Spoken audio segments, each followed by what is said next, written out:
চারটি রাজ্যে বৃহস্পতিবার অর্থাৎ আজ চলছে উপনির্বাচন। এই তালিকায় রয়েছে বাংলার নদিয়া জেলার কালীগঞ্জ বিধানসভা কেন্দ্র। সকাল 7টায় নদিয়ার এই বিধানসভা কেন্দ্রের বুথগুলো শুরু হয়েছে ভোট গ্রহণ। বৃষ্টির কারণে সকাল থেকে যেভাবে ভোটারদের লাইন না দেখা গেলেও যত বেলা বাড়ছে সেই ছবিটা বদলাচ্ছে। ছাতা মাথায় নিয়ে ভোটারেরা বুথমুখী হচ্ছে।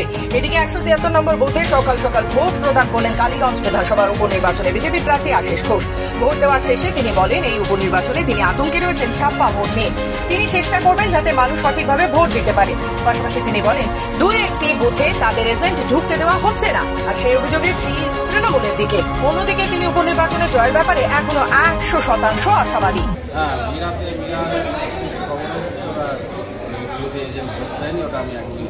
আজকে সারাদিনে আপনার প্রোগ্রাম কি আছে?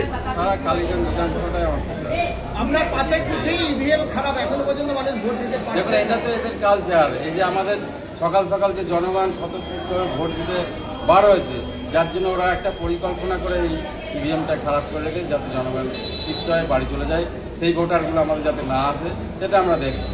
অন্যদিকে কালীগঞ্জ বিধানসভার অন্তর্গত মীরা গার্লস হাই স্কুলে 21 নম্বর বুথে সপরিবারে ভোট দিলেন তৃণমূল প্রার্থী আলিফা আহমেদ। ভোটদান পর্বের শেষে তৃণমূল প্রার্থীর দাবি, মানুষ স্বতঃস্ফূর্তভাবে ভোট দিচ্ছে, এখনো কোথাও কোনো অশান্তির বাতাবরণ নেই। সশস্ত্র পুলিশ বাহিনী এবং কেন্দ্রীয় বাহিনী রয়েছে উপনির্বাচনকে শান্তি শৃঙ্খলার সাথে সম্পূর্ণ করার জন্য। তিনি আশাবাদী, এই উপনির্বাচনে কোথাও কোনো রকম অপ্রীতিকর ঘটনা ঘটবে না। ভোট আপনারা জানেন, আমরা খালি দুটো রাজনৈতিক দলের বিরুদ্ধে লড়াই করছি না, আমাদের লড়াই আজকে একটা দুর্যোগপূর্ণ আবহাওয়ার বিরুদ্ধেও। আমরা চেষ্টা করছি ভোটের পার্সেন্টেজ যাতে আরো বাড়ানো যায়। সমস্ত রকম অ্যারেঞ্জমেন্ট আমাদের নেতৃত্বরা করছে।